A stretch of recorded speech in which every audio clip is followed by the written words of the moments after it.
और इस वक्त एक बड़ी खबर आ रही है दिल्ली के ग्रेटर कैलाश से, जहां पर नर्सिंग होम में आग लगने की घटना सामने आई। आग में झुलसकर 2 लोगों की मौत हो गई, जबकि नर्सिंग होम से 6 लोगों को रेस्क्यू कर लिया गया है। सुबह करीब 5 बजे अंतरा केयर होम में यह आग लगी थी। राहत और बचाव कार्य फिलहाल पूरा किया जा चुका है। हालांकि आग किन कारणों से लगी है ये सवाल बड़ा है, लेकिन वक्त रहते 6 लोगों को वहां से रेस्क्यू किया जा सका, ये सबसे राहत की बात रही। हालांकि 2 लोगों की इस आगजनी में मौत हो गई है। बड़ी बात यह है कि राहत और बचाव कार्य फिलहाल पूरा हो चुका है। नए साल के मौके पर जब पूरी दुनिया में जश्न मनाया जा रहा है, यह हादसे की तस्वीर राजधानी दिल्ली के ग्रेटर कैलाश से सामने आई, जहां पर नर्सिंग होम में यह आग लगने की घटना घटी है। गौरव हमारे सहयोगी ज्यादा जानकारी के साथ जुड़ गए। गौरव, ये आगजनी की घटना कैसे घटी, इसको लेकर क्या कोई जानकारी आपके पास?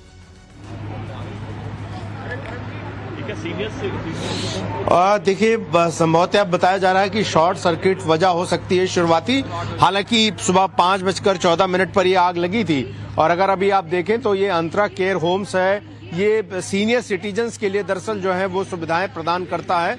और अभी अगर आप देखें तो अगर आग का असर दिखाना चाहें तो नर्सिंग होम में ऊपर तक जो आग लगी है वो आपको नजर आएगी। कांच के टुकड़े फैले हुए, आग इधर लगी हुई है और जो पूरा नर्सिंग होम का काफी हिस्सा जो है वो जला हुआ आपको ऊपर तस्वीरों में वहां नजर आएगा। बताया जा रहा है कि 6 लोगों को रेस्क्यू किया गया, वहीं 2 कैजुअल्टी फायर डिपार्टमेंट के मुताबिक जो हुई है। हालांकि जो इस वक्त जिले के डीसीपी हैं वो मौके पे मौजूद हैं, पुलिस मौजूद है और वो यहां पर साक्ष्य जुटा रही है कि आखिर आग लगने की वजह क्या रही होगी। लेकिन दुखद खबर यही है कि इस आगजनी की घटना में 2 लोगों ने अपनी जान गंवाई है। और ग्रेटर कैलाश 2 में ये जो हेल्थ सर्विसेज से जुड़ा हुआ ये केयर होम था, ये सीनियर सिटीजन के लिए था। और यहां पर तकरीबन सुबह 5:14 पर आग लगी है। और इस आग की घटना के बाद जो है आग पर काबू पाने की कोशिश की गई। फायर ब्रिगेड की तमाम जो गाड़ियां हैं उनको यहां से मूव कर दिया गया। अगर आप देखें तो काफी कुछ सामान जो है नर्सिंग होम का यहां पर निकाल कर बाहर रख दिया गया है। और आप देखें तो खुद जो डिस्ट्रिक्ट के डीसीपी हैं वो मौजूद हैं और अब यहां पर फॉरेंसिक की जो टीम है वो भी पहुंच चुकी है और वो यहां पर अब साक्ष्य इकट्ठा करेगी कि आखिर क्या वजह रही। और कोई और डिटेल जो है वो पुलिस अभी ज्यादा साझा नहीं कर रही है। हमें जो जानकारी मिली है वो दिल्ली फायर डिपार्टमेंट के मुताबिक ही मिली है। और आप देखें तो दिल्ली पुलिस के तमाम ऑफिसर जो हैं इस वक्त यहाँ पर मौके पे मौजूद हैं, जो लगातार स्थिति का जायजा ले रहे हैं। और फिलहाल खबर यही है कि 6 लोगों को रेस्क्यू किया गया और वहीं 2 लोगों ने अपनी जान जो है इस आगजनी की घटना में गंवा दी। अच्छा गौरव, आप जहां पर खड़े मुझे दिख रहा है कि वहां पर कुछ एरिया को सील किया जा रहा है ताकि आप वहां पर एंटर ना कर पाएं या दूसरे लोग वहां पर ना जा पाएं। लेकिन क्या आप वहां से खड़े होकर बता पाएंगे कि बिल्डिंग के किस हिस्से में आग लगी थी और जिस वक्त आग लगी थी वहां पर उस वक्त कितने लोग मौजूद थे?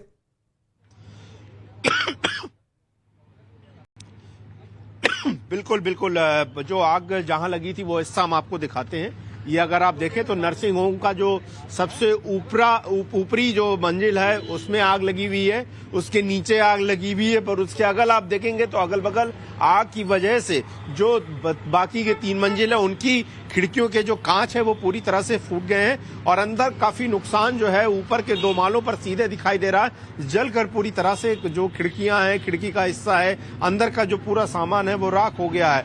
और चूंकि सुबह 5 बजे तड़के आग लगी थी, कुछ लोग मौजूद जरूर थे और यही वजह है कि यहाँ पर लोगों को रेस्क्यू किया गया और 2 लोगों ने अपनी जान गंवाई। लेकिन पुलिस अब जो है यहाँ पर साक्ष्य इकट्ठे करके इस पूरे मामले को की जांच जो है फिलहाल आगे बढ़ा रही है कि आखिर आग लगने की वजह क्या थी। कोई किसी प्रकार की कोई साजिश तो नहीं थी। ये जो जाहिर तौर पर पुलिस के इन्वेस्टिगेशन का हिस्सा होता है, क्योंकि फायर डिपार्टमेंट ने अपना काम कर दिया है। रेस्क्यू का काम है, कूलिंग का काम है, वो पूरी तरह से पूरा हो चुका है। और ये ग्रेटर कैलाश 2 के पॉश इलाके में ये मौजूद अंतरा केयर होम, जो कि सीनियर सिटीजन्स को मेडिकल सुविधाएं प्रदान करता है, यहाँ पर ये दुखद आगजनी की घटना हुई है। जहां पर ये आग लगी, आग लगने की वजह क्या थी, क्या शॉर्ट सर्किट जो कि जनरली ज्यादातर इस तरह की आग की घटनाओं में वजह सामने आती है, या फिर कोई और वजह, किसी ऑपरेटर्स में आग लगने की वजह से, किसी और वजह से आग लगी है, इसके कारणों का भी ज्यादा पता नहीं लग सका है। पुलिस इसकी ओर अपनी जांच में जुटी हुई है, लेकिन फिलहाल राहत और बचाव का काम यहां पर पूरी तरह से खत्म हो चुका है। अच्छा गौरव, ये भी बताइए जिस वक्त ये आग लगी तो जानकारी कैसे पहुंची फायर ब्रिगेड की टीम तक और कितनी गाड़ियों ने, यानी कि कितनी मशक्कत के बाद इस आग पर काबू पाया जा सका? बिल्कुल 5:14 पर फायर डिपार्टमेंट को ये कॉल की गई और कॉल संभवतः जो है वो इस केयर होम्स की तरफ से ही की गई थी। और ये जब आग यहाँ पर फायर की गाड़ियां पहुंची, उसके बाद जो फायर इंजन्स हैं यानी कि दमकल जो हैं उनकी गाड़ियों की संख्या बढ़ा दी गई। तकरीबन 10 गाड़ियों के आसपास जो है वो यहाँ पर पहुंची। और आप देखें तो तमाम फायर गाड़ियों के जो नोजल्स हैं वो यहाँ पर पड़े हैं।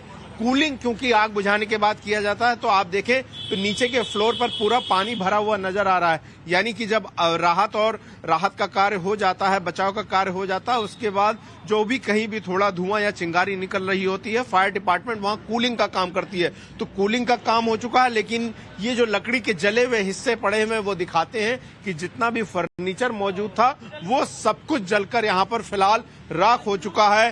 कांच के टुकड़े फैले हुए हैं। और अब जैसे ही जानकारी मिली है, चूंकि ये एक मेडिकल फैसिलिटी है और ये सीनियर सिटीजन्स के लिए है, ऐसे में इस आग की नजाकत को समझते हुए खुद जिले के जो डीसीपी सर्वोच्च अधिकारी जो हैं वो यहाँ पर पहुंचे हुए हैं। फॉरेंसिक की टीम यहाँ पर पहुंची हुई है। लोकल थाने का जो पूरा स्टाफ है वो यहाँ पर पहुंचा हुआ है और ये पूरी तरह से अब कॉर्डन ऑफ कर दिया गया। अगर आप देखें तो यहाँ पर ये टेप लगाकर दिल्ली पुलिस की तरफ से ये पूरा जो एरिया है बीए मेडिकल केयर का, ये कॉर्डन ऑफ कर दिया गया है। और अब आग के कारणों का पता लगाने की कोशिश की जा रही है, क्योंकि ये एक हाई प्रोफाइल इलाका है, पॉश इलाका है और इस इलाके में इतने महंगे facility care, medical facility care में इस तरह से रातों रात आग लग जाना, जिसमें लोगों को अपनी जान गंवाना राहत पड़े। की बात ये रही है कि वक्त रहते आग पर काबू पा लिया गया, लेकिन 2 लोगों को इसमें अपनी जान से हाथ धोना पड़ा। गौरव, आप नजर बनाए रखिए। फिलहाल शुक्रिया आपका हमारे साथ जुड़ने के लिए और तमाम जानकारी के लिए।